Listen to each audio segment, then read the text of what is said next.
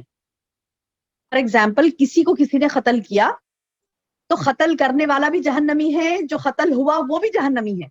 تو صحابہ پریشان ہو گئے، بولے کہ ارے اب جو قتل کیا وہ تو جہنمی ہے، بات پتہ چل رہی، بات صحیح ہے کہ جس نے قتل کیا وہ تو جہنمی ہے، اللہ کے رسول مقتول کیوں جہنمی ہے، جس کا قتل ہوا وہ کیوں جہنمی ہے؟ تو اللہ کے رسول صلی اللہ علیہ وسلم نے فرمایا وہ بھی اپنے بھائی پر ہاتھ اٹھا رہا تھا، اگر اس کو موقع ملتا تو وہ قتل کر دیتا، اس کو موقع نہیں ملا، قتل کرنے والے کو موقع ملا، اس نے قتل کر دیا، لیکن جو مقتول تھا، جو قتل ہوا، اس کی بھی پوری کوشش تھی اس کو قتل کر دے، یعنی دونوں ایک دوسرے کو مارنے کے لیے تل پڑے تھے، دونوں ایک دوسرے کو ختم کرنے کے لیے دونوں نے ہاتھ اٹھائے تھے۔ اب ایک جب ختم ہو رہا ہے تو اللہ تعالیٰ دونوں کو بھی سیم سزا دیتا ہے، قاتل کی ہی سزا دیتا ہے، حالانکہ وہ اگلے والا مقتول ہے، لیکن اس کا ارادہ تھا، ارادہ کہ وہ بھی قتل کر دے، تو پھر دونوں کو بھی وہی سزا ہے۔ یہاں پر قابیل کیا کہہ رہا ہے کہ تو مجھ کو مارے گا تو میں تجھ کو نہیں ماروں گا، یعنی میں اپنے ہاتھ تیری طرف نہیں بڑھاؤں گا، ڈیفینس کروں گا، روکوں گا تجھے، لیکن میں اپنے ہاتھ تیری طرف قتل کرنے کے لیے نہیں بڑھاؤں گا۔ مطلب یہ کہ وہ اپنے آپ کو، حابیل اپنے آپ کو یعنی گناہ میں مبتلا نہیں کرنا چاہ رہے، اور قابیل کی تو ضد تھی کہ وہ قتل کر دے۔ تو ہوا بھی یہ کہ انی کیا کہنے لگے حابیل کہ میں تمہارے قتل کے ذریعے ہاتھ نہیں بڑھاؤں گا، انی اخاف اللہ رب العالمین، بے شک میں اللہ رب العالمین سے ڈرتا ہوں، انی اريد ان تبوء باسمی واسمک فتکون من اصحاب النار۔ کیا فرمائے حابیل؟ بولے کہ میں تو چاہتا ہوں کہ تو میرا اور اپنا گناہ اپنے ہی سر پہ رکھ لے اور تو دوزخ میں شامل ہو جا، یعنی تو اگر قتل کر رہا ہے تو دوزخ میں جائے گا بے شک، اور میرا گناہ بھی تیرے اوپر ہی ہوگا، یعنی میرے قتل کرنے کا گناہ بھی تیرے اوپر ہوگا اور میں گناہ سے بری الذمہ ہو جاؤں گا، ذالک جزاء الظالمین، ظالموں کو یہی بدلہ ہے، یعنی تو قتل کرے گا تو میرے گناہ کا مطلب قتل کا وہ گناہ جو مجھے اس وقت ہوتا جب میں تجھے قتل کرنے جاتا نہیں، لیکن مجھے اللہ معاف کرے گا کیونکہ میں تیرے قتل کے اوپر ہاتھ نہیں ڈال رہا ہوں، اور تیرے قتل کرنے کی وجہ سے اللہ تجھے جہنم دے گا، اور ظالموں کا یہی ٹھکانہ ہے۔ اب اتنا نصیحت کرنے کے باوجود حابیل جب اتنی نصیحت کر رہے ہیں اور اتنا سمجھا رہے ہیں بھائی کو کہ قتل مت کر، غصہ مت ہو، حسد مت کر، اللہ کا تقوی اختیار کر، اللہ کا فرما بردار بن جا، اللہ تجھے بھی چاہے گا، اللہ تجھے بھی نوازے گا، اتنا بولنے کے باوجود وہ برابر مضر ہے کہ نہیں ضرور قتل ہی کرے گا، اور اس نے کیا کیا کہ فطوعت له نفسه قتل اخی،